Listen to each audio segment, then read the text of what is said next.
विश्व के पंचम मूल जगतगुरुत्तम श्री कृपालु जी महाराज द्वारा रचित ग्रंथ प्रेम रस मदिरा 1008 पदों का संग्रह। उसी में से ये पद लिया गया है, अपनापन रखना मेरे घनश्याम। उस ग्रंथ में पद तो सभी बहुत सुंदर है। इस एक पद को सुनकर के भी आप लोगों को अनुमान हो जाएगा कि आखिर इस ग्रंथ का नाम ही मदिरा क्यों रखा गया है। कि जिस प्रकार से एक संसार का आनंद होता है, एक भगवान का आनंद होता है। संसार की जो मदिरा है उसमें मनुष्य थोड़े समय के लिए अपने दुखों को भूलता है।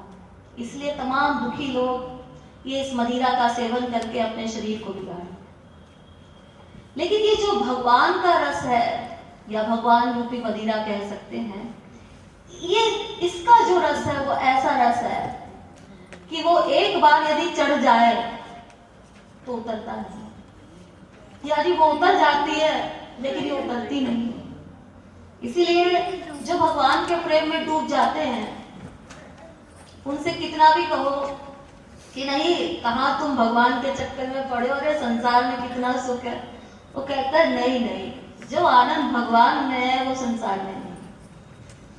तो ऐसे ही श्री महाराज जी के ये प्रेम रस मदिरा का जो एक एक पद है उसमें भी उतना ही रस भरा हुआ है।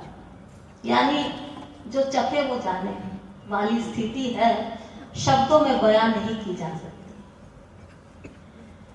तो ये जो पद है इसमें इसका अर्थ आप लोग पहले समझ लीजिए, तब आपको गाने में भी अच्छा लगेगा।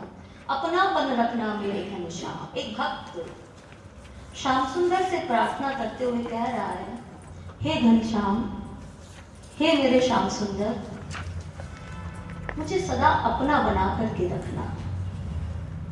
मैं ये जानता हूं कि संसार में तो तुम्हारे अनंत है, भगवान का एक भक्त तो है नहीं, अनंत भक्त है, लेकिन मैं भी तुम्हारा भक्त हूं, इसलिए मुझे ना भूलना, मुझे भी अपना स्वीकार करना, मैं भी तुम्हारा हूं। घड़ी घड़ी पल पल नाम तिहारो, रटे मेरी रसना मेरे घनश्याम। मेरी आपसे प्रार्थना है कि मेरी रसना, ये जो मेरी जिह्वा है, अनंत जन्मों से इस जिह्वा का मैंने सही उपयोग नहीं किया। यानी जिह्वा से मैंने हमेशा संसार की तमाम व्यर्थ बातें की, यानी जितनी आवश्यक है उतनी ही नहीं, उसके अतिरिक्त भी जिस बात को करने की कोई आवश्यकता नहीं है वो बात करने में भी इस जिह्वा का मैंने उपयोग किया। क्यों? क्योंकि मैंने अभी तक ये नहीं जाना था कि वास्तव में भगवान ने हमें जो ये 5 इंद्रियां दी है वो क्यों दी है। आंख, कान, नाक, रसना और त्वचा, ये 5 इंद्रियां हम लोगों के पास है। इन्हीं 5 इंद्रियों से हम लोग संसार को ग्रहण करते हैं, क्योंकि संसार में भी केवल जितना भी हमें ये पूरा संसार दिखाई पड़ रहा है ना, ये केवल 5 इंद्रियों का ही विषय है। देखने का विषय, हम इन आंखों से यही सोचते रहते क्या देखें, ये देख लिया अब ये देखा जाए, ये देख लिया अब ये देखा जाए। यानी कोई ना कोई आंख की कामना, क्या देखने की कामना।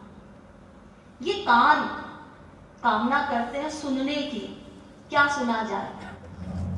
कुछ लोग इन्हीं कानों से अच्छी चर्चा सुनते हैं, कुछ लोग इन्हीं कानों से बुरी चर्चा सुनते हैं, लेकिन उपयोग करते हैं इस इंद्रिय का, यानी कुछ ना कुछ सुनने की कामना। ठीक इसी प्रकार नासिका ये सूंघने की कामना करती है। जिह्वा रसना कुछ ना कुछ भोजन की कामना करती है, तमाम प्रकार के भोजन। ये त्वचा स्पर्श की कामना करती है। तो ये 5 इंद्रियां प्रत्येक क्षण कोई ना कोई कामना करती है और अनंत जन्मों से हमने इन इंद्रियों से बहुत सारी कामनाओं को पूरा किया भी।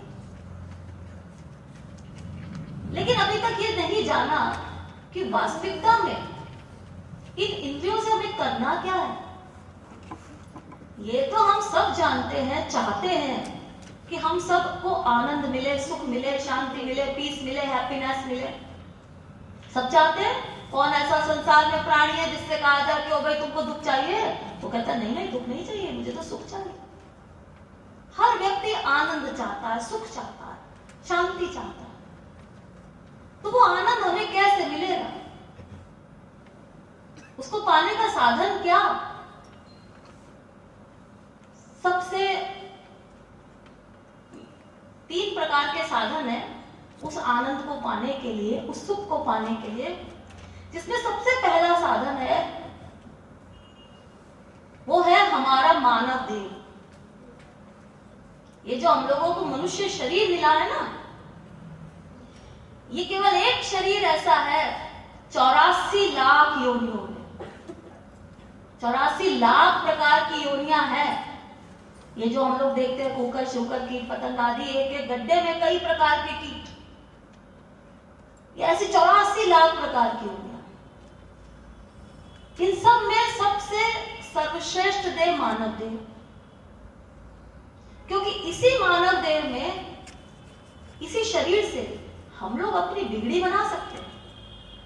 और किसी देह में हम लोगों को ये अपॉर्चुनिटी नहीं मिलेगी अपनी बिगड़ी बनाने की, क्योंकि बाकी जितनी योनियां हैं उसमें सिर्फ भोगना भोगना भोगना, वो सब भोग योनि।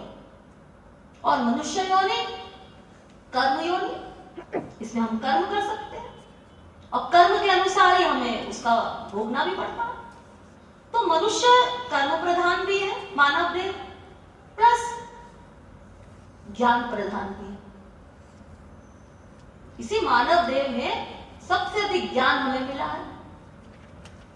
लेकिन इस ज्ञान का हम चाहें तो सदुपयोग कर लें और चाहे तो दुरुपयोग कर लें। सदुपयोग यानी स्वार्थ साचू जीव का एहा, मन क्रम वचन राम पद नेहा। ये सदुपयोग है कि भगवान ने हमको जो ये ज्ञान शक्ति दी है, इस ज्ञान को यदि हमने सही दिशा में नहीं लगाया तो गलत दिशा में लगाना पड़ेगा। जिस प्रकार से अच्छे कार्य के लिए बुद्धि की आवश्यकता पड़ती है, ठीक उसी प्रकार गलत कार्य के लिए भी इस बुद्धि की आवश्यकता पड़ती है। जितना बड़ा मास्टर माइंड होगा उतना ही बड़ा पाप करेगा। जितना कम बुद्धि का होगा वो छोटा मोटा पाप कर लेगा। ये बड़े बड़े बैंक होते हैं हमारे यहाँ, वहां चोरी हो जाती है। कि कौन करता है चोरी? कोई छोटा मोटा चोर ना, बहुत बड़ा मास्टरमाइंड वर्क करता है वहां पर। यानी उसने अपने ज्ञान का दुरुपयोग किया तो देखो वो कितना बड़ा पाप कर रहा है। और यदि वो उसी ज्ञान का सदुपयोग करे तो इसी मनुष्य जन्म में सूर तुलसी मीरा कभी नारद तुकाराम बन सकते। इसीलिए इस मानव देह को सबसे बढ़िया भी बताया गया और सबसे घटिया भी बताया। हम जो चाहे कर सकते हैं। हमारे सब वेदों, शास्त्रों, पुराणों में इस मानव देह की बहुत प्रशंसा की। न मानुषा श्रेष्ठ तरम ही किंचित। ये मानव देह सर्वश्रेष्ठ है, सर्वश्रेष्ठ। जन्मांतर सहस्रेस्तु मनुष्यत्वम ही दुर्लभम। करोड़ों कल्पों के बाद ये मानव देह मिलता है। ऐसे नहीं मिल जाता कि हम सोचते हैं फिर मर जाएंगे फिर मनुष्य जन्म मिलेगा, ना, नहीं मिल सकता। कबहुक करी करुणा नर देही, देत ईश बिनु हेतु सने।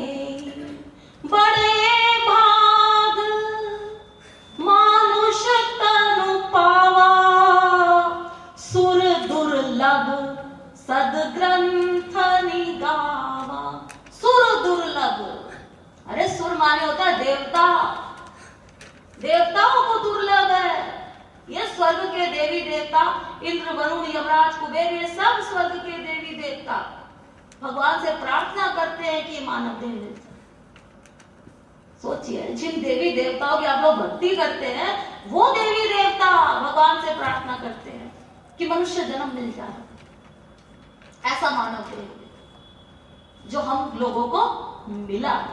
कितनी बड़ी कृपा। सोचिए, हमने क्या किया था कि हम लोगों को सबको मानव देह मिला।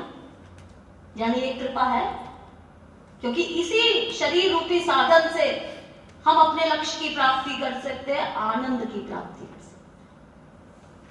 तो एक साधन तो हमारा बना बनाया है। अब दूसरा क्या है? दूसरा है गुरु का संग। अगर कोई वास्तविक गुरु मिल जाए, सही गुरु जो हमें सही सही तत्व ज्ञान दे दे, हमें समझा दे कि हमें क्या करना है। देखो, गुरु मिल जाए का मतलब केवल गुरु मिलने से काम नहीं बनेगा। गुरु मिलने का मतलब है गुरु का संग हम करें। ये नहीं जी गुरु मिल गए और गुरु के हमने दर्शन भी किए, गुरु को हमने प्रणाम भी किया, गुरु का हमने लेक्चर भी सुना और हमने सिर भी ला लिया, हाँ बहुत बढ़िया समझ में आ गया, और फिर किया क्या?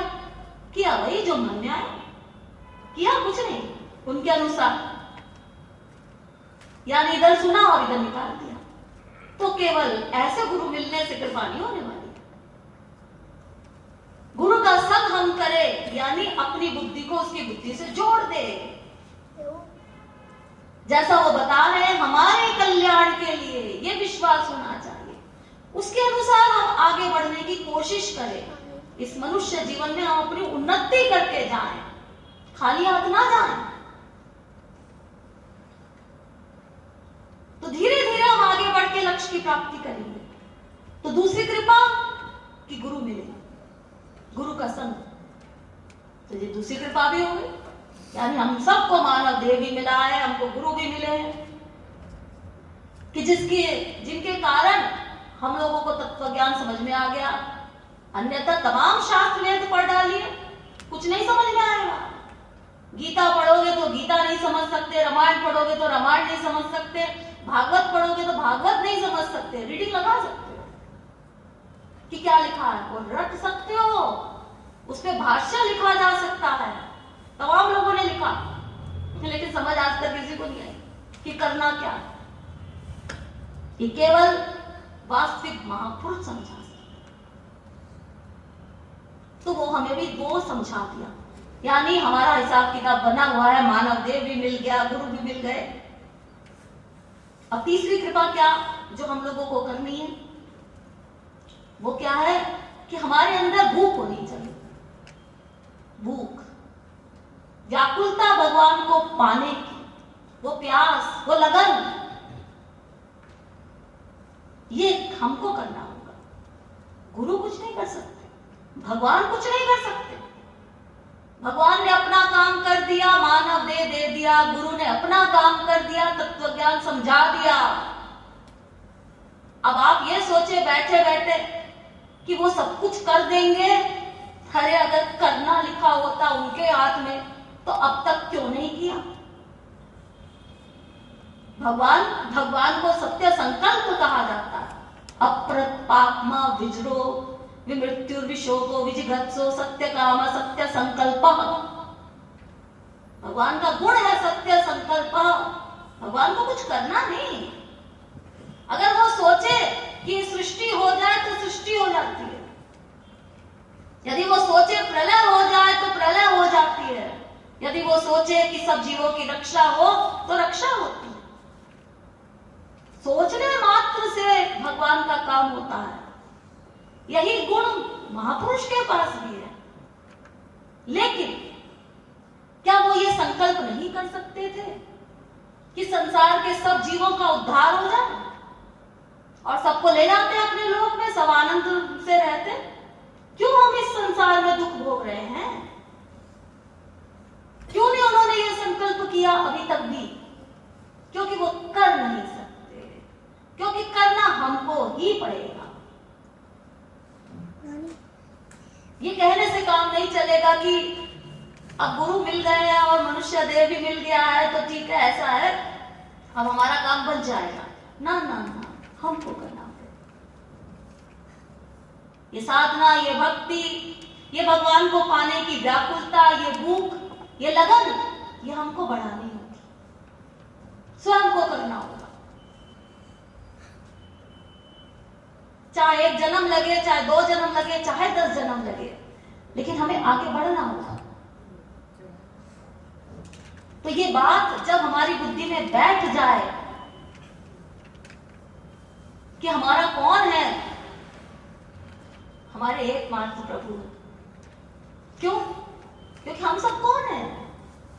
हम सब शरीर है? ना ना, शरीर नहीं, हम सब आत्मा है और उस दिव्य परमात्मा का अंश है।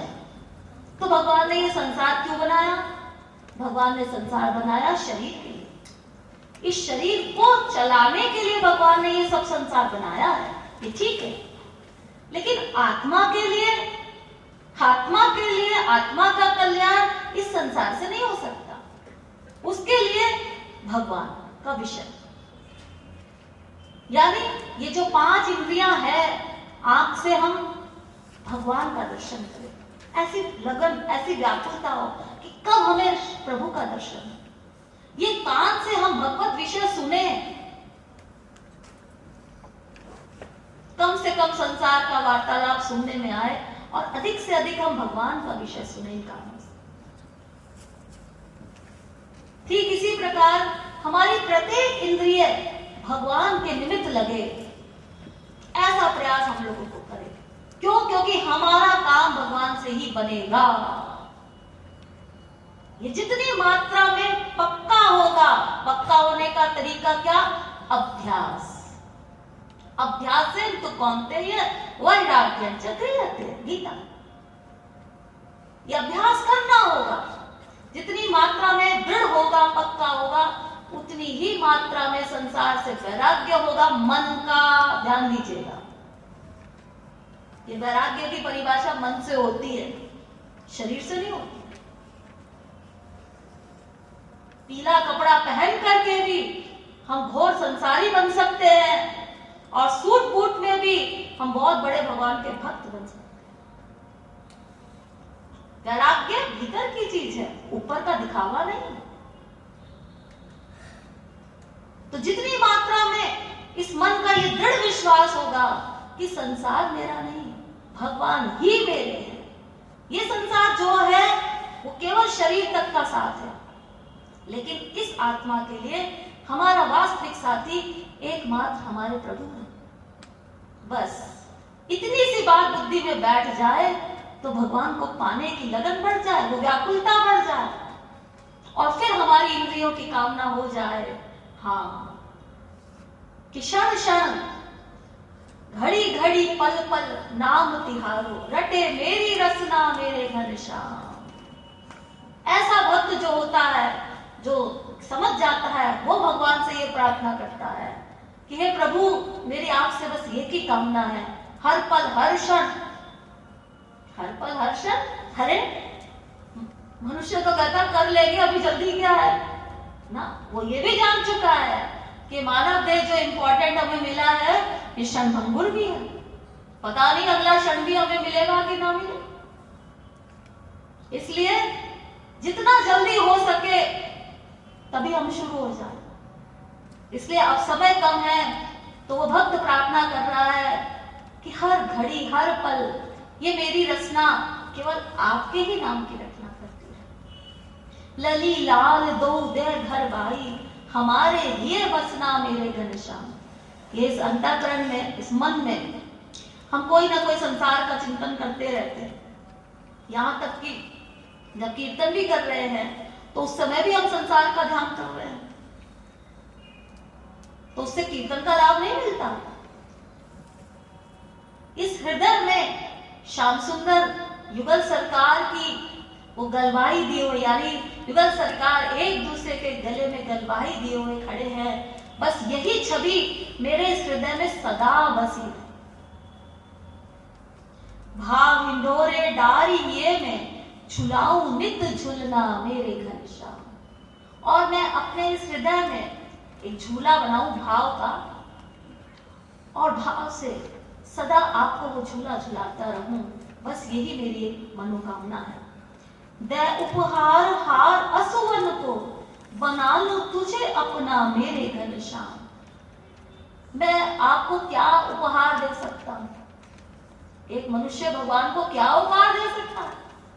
अरे भगवान के पास सब दिव्य दिव्य है, और हम लोगों के पास जो कुछ है वो सब प्राकृत, और वो जो प्राकृत है वो भी उन्हीं का संसार है, उन्हीं का समान है।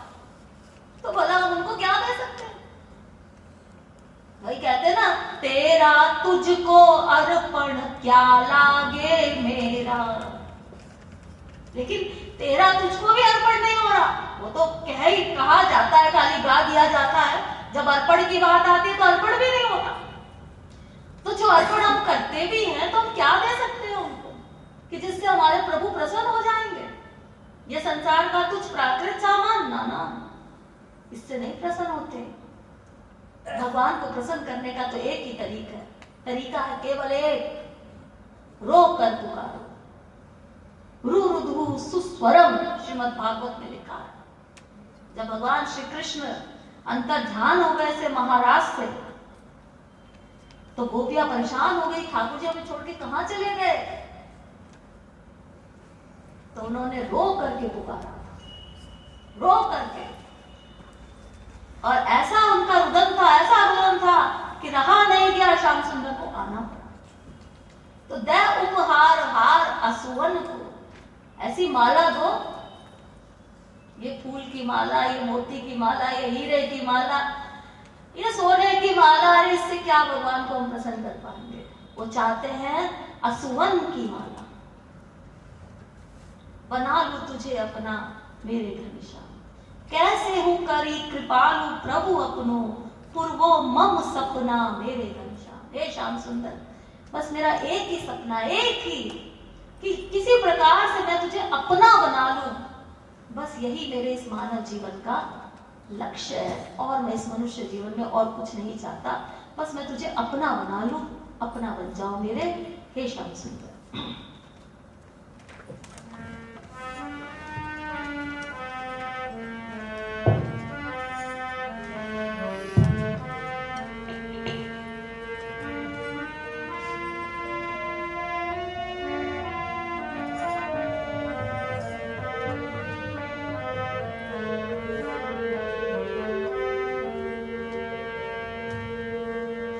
सभी भक्तों से आग्रह है कि कृपया श्याम सुंदर का ध्यान करते हुए इस संकीर्तन का आप लोग गान करें।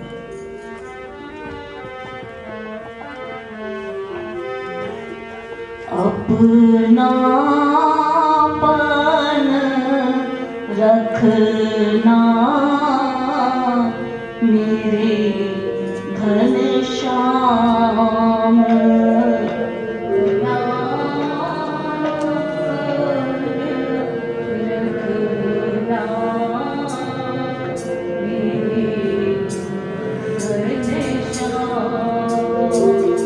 अपना पन रखना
ऊपर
Govinda